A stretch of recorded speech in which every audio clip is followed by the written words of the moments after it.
کفن چور آدمی کی توبہ۔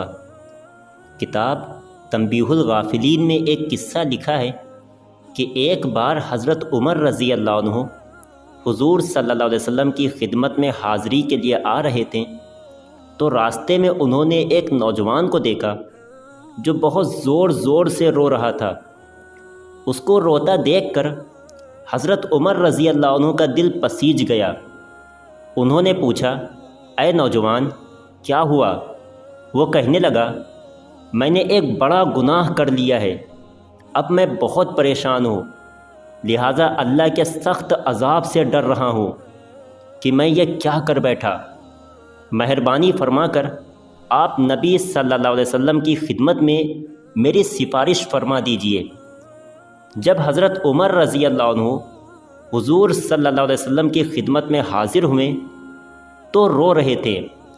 نبی صلی اللہ علیہ وسلم نے پوچھا، عمر کیوں رو رہے ہو؟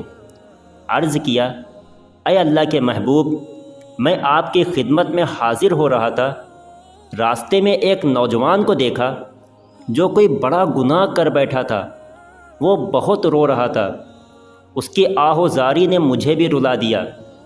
نبی صلی اللہ علیہ وسلم نے اس نوجوان کو اندر آنے کی اجازت عطا فرما دی تو وہ نوجوان آپ کی خدمت میں حاضر ہوا اور وہاں بھی رونا شروع کر دیا، یہاں تک کہ وہ پھوٹ پھوٹ کر رونے لگا۔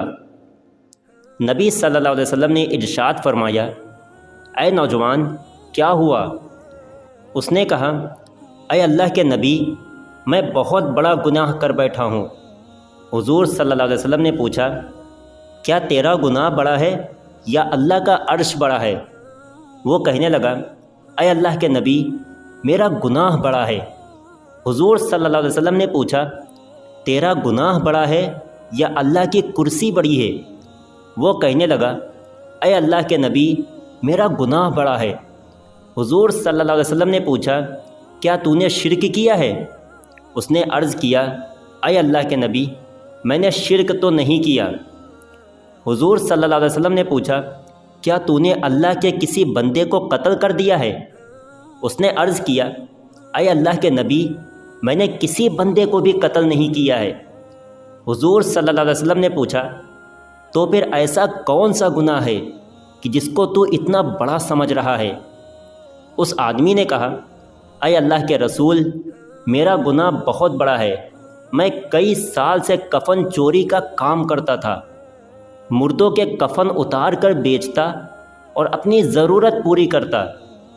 کچھ دن پہلے انصار کی ایک نوجوان لڑکی دفن کی گئی، میں نے اپنی عادت کے مطابق رات کو جا کر اس کا کفن اتارا، اور جب کفن اتار کر جانے لگا تو شیطان مجھ پر غالب آ گیا اور اس نے میری شہوت کو ابھار دیا۔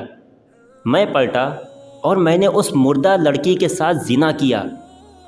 جب زنا کر کے اٹھنے لگا تو مجھے قبر کے اندر سے اس لڑکی کی آواز آنے لگی۔ وہ کہہ رہی تھی کہ اے اللہ کے بندے، جیسے تو نے مجھے اس قبرستان میں مردوں کے بیچ ننگا کر دیا ہے اور مجھے کل قیامت کے دن اللہ کے حضور ناپاکی کی حالت میں کھڑا ہونے پر مجبور کر دیا ہے، میں قیامت کے دن تجھ سے سوال کروں گی کہ تو نے میرے ساتھ اتنا برا سلوک کیوں کیا۔ اے اللہ کے رسول، اس لڑکی کی آواز کی وجہ سے میرے دل پر ایسا ڈر بیٹھ گیا ہے کہ اب مجھے لگتا ہے کہ مجھ پر اللہ تعالیٰ کا کوئی غضب آنے والا ہے اور میں اللہ کی پکڑ میں ہوں۔ جب حضور صلی اللہ علیہ وسلم نے یہ سنا تو آپ کو بھی بڑا تعجب ہوا اور آپ نے فرمایا، تو نے حقیقت میں بہت بڑا گناہ کیا ہے، تو نے مردہ لڑکی کے ساتھ ایسا گندا سلوک کیا۔ جب حضور صلی اللہ علیہ وسلم نے بھی فرما دیا کہ یہ ایک بڑا گناہ ہے تو وہ نوجوان اٹھا اور روتا ہوا باہر چلا گیا۔ اس نے سوچا کہ اس وقت اللہ کے رسول بھی مجھ سے ناراض ہیں، کہیں کوئی ایسی بات آپ صلی اللہ علیہ وسلم کی زبان سے نہ نکل جائے جو میری بربادی کا سبب بن جائے۔ جب وہ آدمی وہاں سے نکلا تو سیدھا پہاڑوں میں چلا گیا۔ وہ نوجوان 40 دنوں تک نمازیں پڑھتا رہا، سجدے کرتا رہا اور اللہ سے معافی مانگتا رہا۔ اس کے دل میں آگ لگی ہوئی تھی وہ رو رو کر اللہ سے معافی مانگ رہا تھا۔ وہ اللہ کے سامنے روتا اور کہتا، اے اللہ میرے مالک، میں آپ کے محبوب کے خدمت میں حاضر ہوا اور انہوں نے بھی فرما دیا کہ یہ تو بہت بڑا گناہ ہے۔ اے اللہ میں اب کہاں جاؤں، تیرے سوا میرا کوئی نہیں۔ جب اس نے 40 دن معافی مانگی اور اللہ تعالیٰ کو منایا تو حضور صلی اللہ علیہ وسلم کے پاس جبریل علیہ السلام تشریف لائے۔ جبریل علیہ السلام نے آپ صلی اللہ علیہ وسلم کی خدمت میں اللہ تعالیٰ کا سلام پیش کیا اور کہا کہ اے اللہ کے رسول، اللہ تعالیٰ نے پوچھا ہے کہ اے محبوب بتائیے کہ کیا تمام مخلوق کو آپ نے پیدا کیا ہے یا میں نے پیدا کیا ہے؟